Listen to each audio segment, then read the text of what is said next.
Hi நண்பர்களே, வணக்கம். என் பேர் ஸ்டீபன். என் சொந்த ஊர் அழகிய மண்டபம். நான் இருக்கிறது நாகர்கோவில். 14 ஆண்டுகளாக இங்கே இருக்கேன்.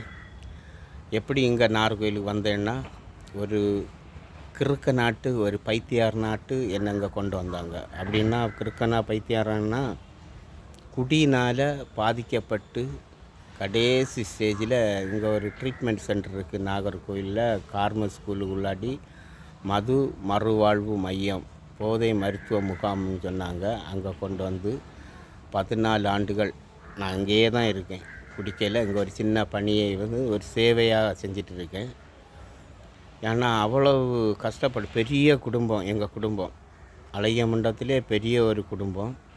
அதில் நாங்கள் 7 பேர் உண்டு. அதில் நானும் ஒருத்தன். அதில் நான் மட்டும்தான் ஒரு குடி நோயாளியாக ஆனது. பணத்துக்கு அருமை தெரியாது, கஷ்டம்னா என்னன்னு தெரியாது. அவ்வளோ படிக்கல. 6ஆம் கிளாஸ் தான் படித்தேன். படிப்பு எங்களுக்கு அந்த சமயம் முக்கியப்படலை. ஏன்னா சொத்து இதெல்லாம் நிறைய கிடந்து அந்த சமயம் முக்கியப்படலை. நானும் ஜாலியாக இருந்தேன். நிறைய பேர் குடிக்கிறதை பார்த்து தான் நான் குடிக்க ஆரம்பித்தேன். சரி, இதில் என்ன இருக்குது, நம்மளும் ஒன்று ஷாம்பிள் பண்ணி பார்ப்போமேன்னு தான் லேசாக ஆரம்பித்தேன். அதை குடித்தோன்னே ஒரு சந்தோஷம், ஒரு 7-8 பேர் என் கூட இருந்தது போல் அப்படி ஒரு பலம் அப்படின்னு. அது வரைக்கும் எப்பவும் குடிக்க மாட்டேன். எப்போமா ஒருக்கா குடிக்க ஆரம்பித்தேன். உடம்பு வைக்கணும் அப்படின்னு சொல்லிட்டு பீரு குடிக்க ஆரம்பித்தேன்.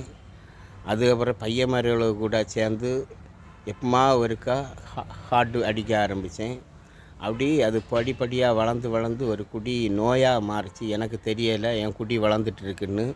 நிறைய வீட்டில் நல்லா சொல்லி பார்த்தாங்க, கேட்க மாட்டேன். பணத்துக்கு அருமை தெரியாது இல்லை.